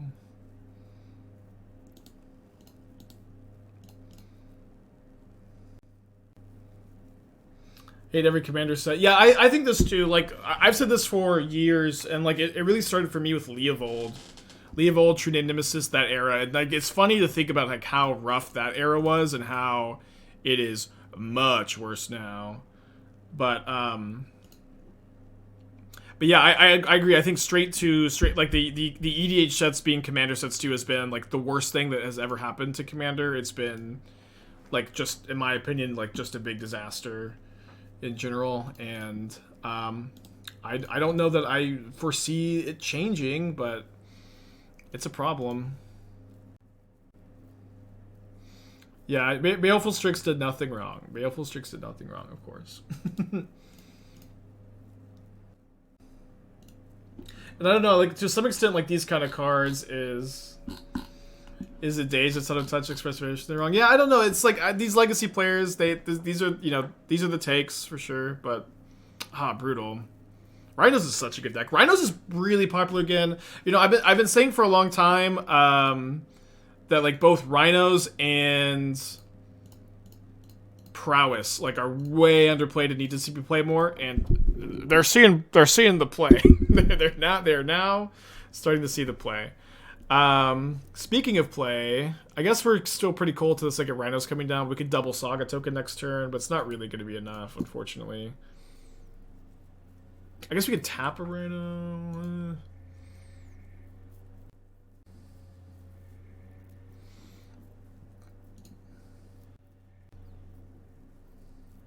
Yeah, I agree. Rhino's very boring, but very good. I don't know, but again, I do think, like, I don't know, cards like Ancient Tomb, Dark Ritual, Days, Force of Will, Brainstorm, Wasteland, like these are the iconic cards that people more casual players like play Legacy for, to get to play with these cards, and like ultimately Legacy is like kind of like people always hear casual format and they get so offended, but it's a format to, like, you know, play to enjoy and not play to compete, and that's what I mean by casual. It's a format to play to enjoy and not play to. It just hasn't been, like, the forefront of competitive Magic in a long time. I guess it's pretty bad against the Forces. Casual format 10k decks? Yes, Vintage is the most casual format. I always say casual format. People get so upset. 10k decks. I played this for years. I'm so good. I'm not saying you're not good. I'm not saying you don't play it competitively. Casual are formats that you play to formats you play to enjoy, and competitive formats are at the, you know, the Pioneer is the most competitive format because that's the format that, you know, tournaments are in. But, like, Vintage is the most expensive format, and it is also the most casual of the big formats. I'm sure there are other ones that are actually more casual. Alright, I guess I'll just bring in Haywire Mite to do with, like, Leyline Binding, and Leyline of the Void. Yeah, EDH is thousands of dollars of decks too, also super casual. Yeah, and casual doesn't mean it's not skill intensive either. Like, Magic is not interesting if it's not skill intensive. I don't know. Yeah. Yeah. I think that this is a pretty common take too. From the most, I think the most enfranchised. It's like the bell curve meme. The least enfranchised Legacy players. Legacy is a casual format. The middle of the bell curve. No, my sequencing. Blah, blah, blah, blah, blah, and then you get the most experienced, the most enfranchised Legacy players. Legacy is a casual format. I used to be primarily a Legacy player. I played Legacy at the only Pro Tour you could ever play Legacy in. I had the best record of any Storm player there, although there weren't very many Storm players there. And so close. I think we keep. You just have double Bauble to try to find a blue source. And I like to, in a matchup like this that I'm perceiving to be, like, pretty unfavorable, I like to keep these, like, really high upside hands. That if I might just lose to Force of Negation, I'll just lose to it, you know. You have to keep the high upside hands. You know, I bought Sensei's Divining Top Miracles. I 12-3 to GP with it, and then it got banned like a few months later. I at one point was a super enfranchised Legacy player.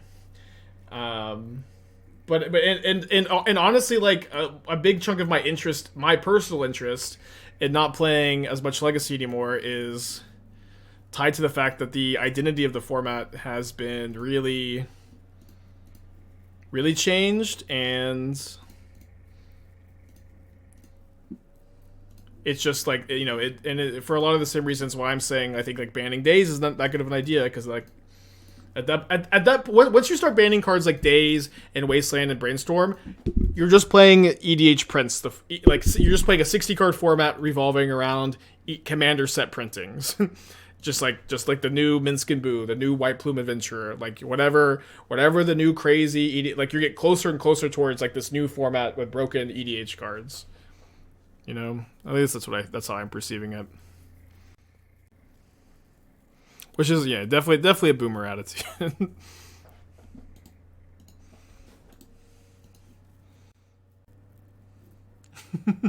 Anyway, here's the Rich 3. Yep.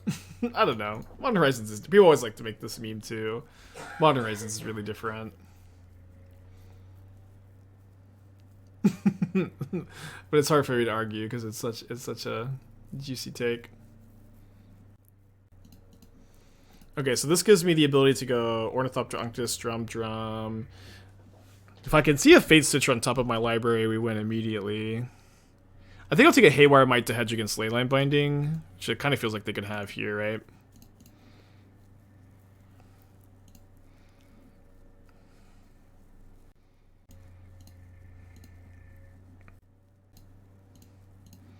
Yeah, so if I mill over a Fatestitcher, we win. Which makes me think that, just, like, milling 2 here is correct.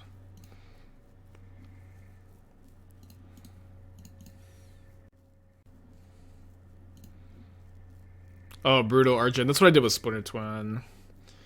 yeah, they might, any day, Nakatl might go again. Remember the argument for keeping Mox Opals as a pillar of the format? Yeah, this is also what I'm saying. Like, I think that having different banlist philosophies for different formats, to me, makes sense.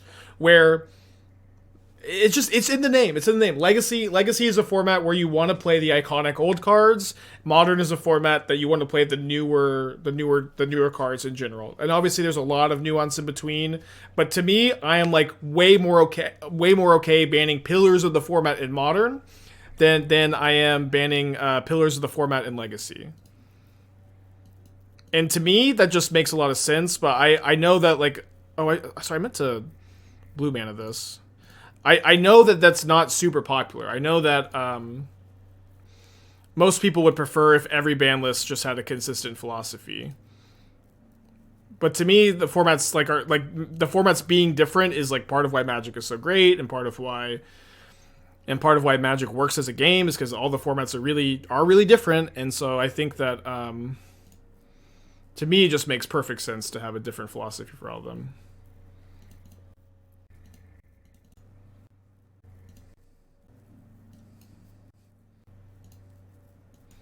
Hope this means I get to keep Expressive Iteration in Modern. I think banning Expressive Iteration in Modern would be pretty silly. Like, it's a good card draw spell, but I think it's like a pretty appropriate power level for Modern, at least at the time of making this comment. You know, another thing too, like, I can't even like really think of, besides like Cruise and Dig Through Time, like I can't remember the last time Modern has just had like a good card draw spell.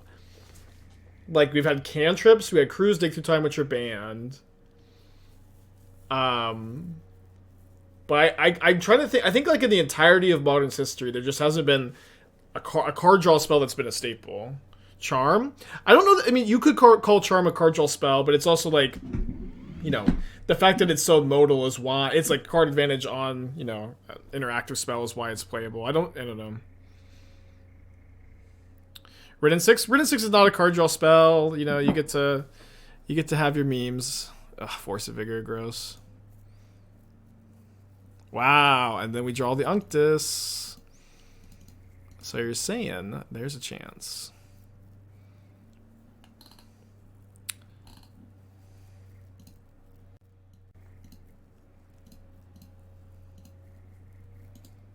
Still need the second Fatestitcher. We could have just gone for it here, I guess.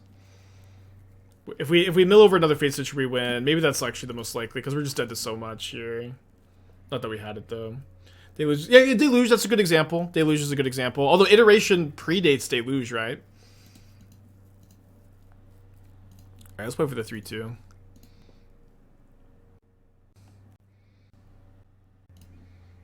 I guess game 1 in the blind, I'm supposed to keep Island, because it's a bit better against Blood Moon. iteration before. Yeah, I mean, it doesn't really matter which was first, iteration or deluge, but it is true. I just believe the last thing I heard in chat, no matter what. Winter, 10 months, thank you. Okay, so we can go for the turn 2, make a Saga token line with this hand. Into the story. What a card. Clock gifting us up 4 dogs, thank you.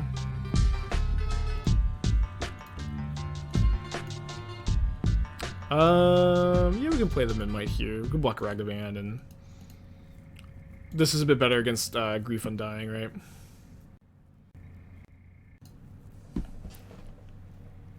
Oh, if this is a card draw spell? No, these are creatures that can't trip. You know what I mean? It's like card draw spells are instant sorceries. They draw you cards. It's not that deep, right? It ain't that deep.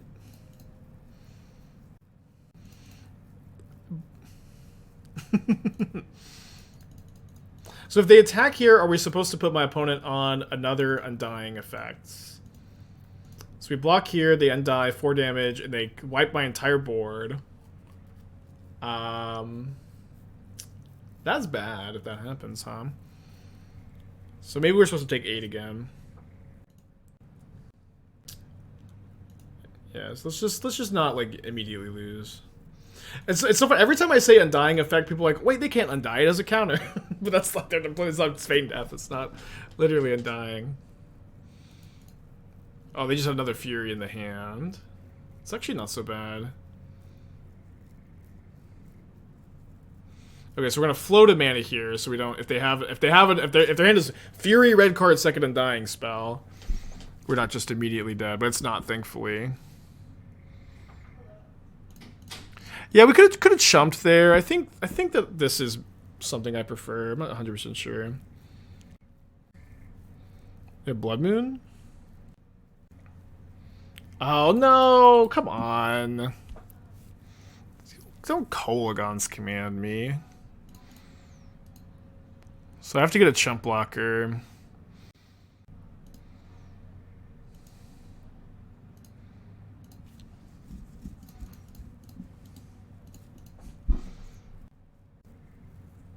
Guess I'll float a mana with the drum after I block so that I can mill 1 more.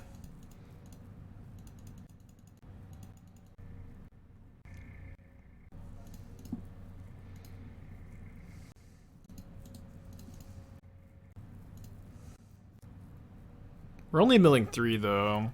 If we draw a land, we can make a 4/4 token, which is too small. I guess a 0 mana artifact creature would be the best draw because that would make it a 5/5.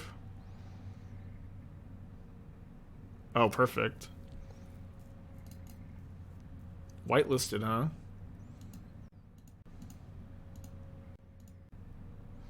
You can tap the Mox. Oh no, crazy frog. You came out of a coma. This Mox Opal isn't legal anymore. This is Mox Amber. No. You came out of a coma. I'm sorry, they banned it.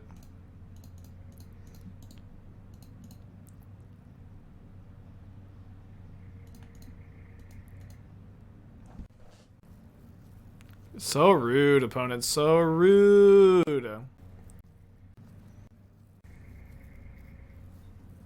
Guess I didn't draw something that kills me immediately.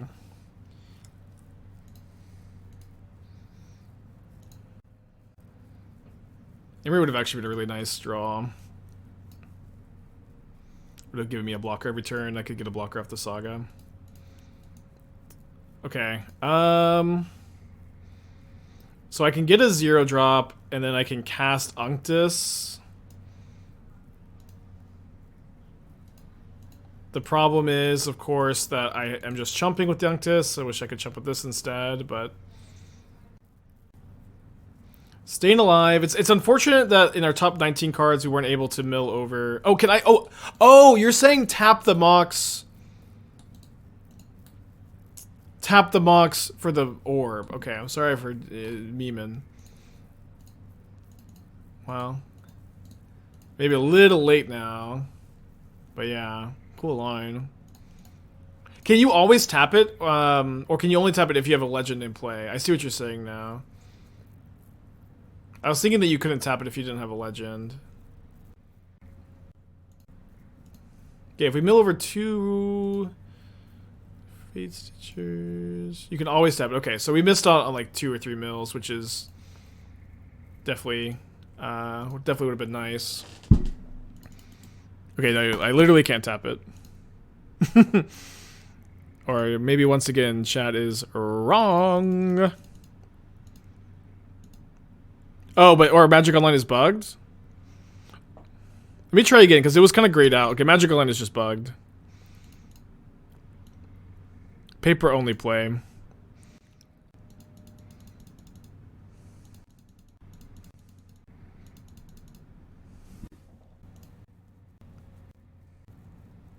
Yeah, it seems like a bug. Yeah, free league, huh? Free league.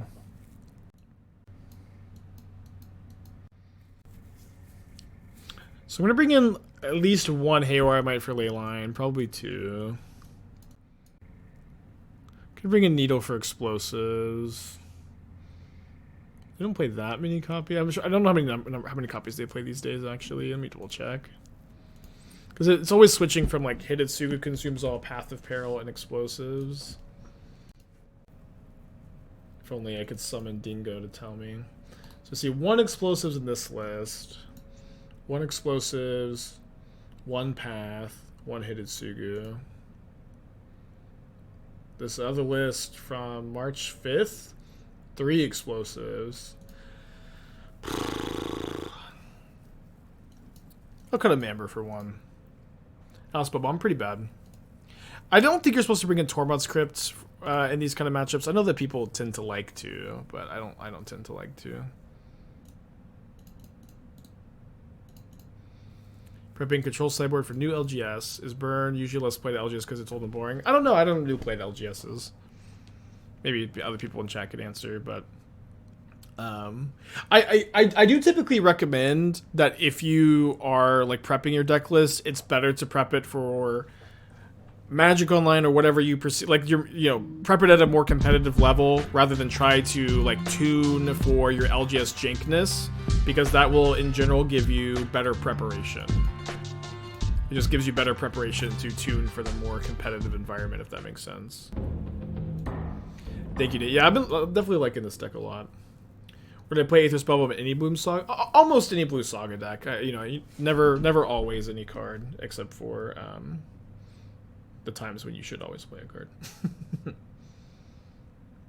They update a new Raw Priest deck? A lot of other people have been working on it. It's definitely not something I've been forgetting about, but just kind of been doing other stuff. We'll definitely circle back.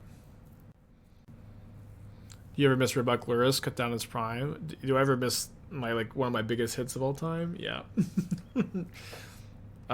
Carried us during both the trophy races.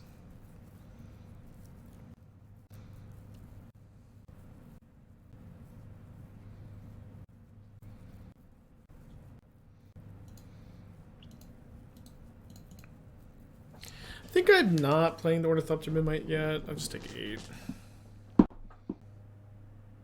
Cut down too soon. More like we were lucky. We were lucky to have the time we had with Luris, y'all. We were lucky to have the time we had. We didn't deserve it. We should have had less time. Can Gifts be of any use in the deck? No, that card is like way too high on the mana curve. And also doesn't combo.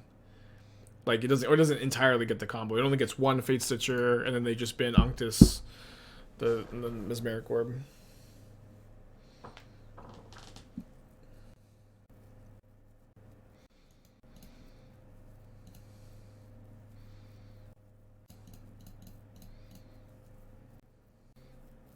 So get a Bauble? It's either Bauble or Drum, right? Bauble's a bit better against like Hidetsugu explosives. Oh, you know what's also better is it's like having to play both zeros into the Hidetsugu explosives. Yeah, I feel like they have it. I feel like they have it. Although, no, sorry, they know I have these 0 drops in their hands, so they can just like wait a turn too. Oh, they have Kolagon's Command? How do you feel about that? Could have grabbed Needle, right? Yeah, I could have grabbed Needle. Should have grabbed Needle. Yeah, there's no window for us to get around Kolaghan's command killing 2 things here. I'm on hold with the vet because Athena needs to have an appointment and a checkup. Okay, I had a dream about the vet. I told you already. Yeah. But it was Lucy, not Athena. Mm-hmm. Oh, but I literally can't log into anything because I don't have access to anything yet. So there's nothing for me to do until like 1:30 when I have a meeting with the person I'm onboarding. Yeah, just take your time. Cool. Oh, you're pretty dead. Let's concede. Let's concede, I think. Instead of fighting for our lives. We will likely return to this at some point. That being said, I'm finally for the first time in like since we started, I'm actually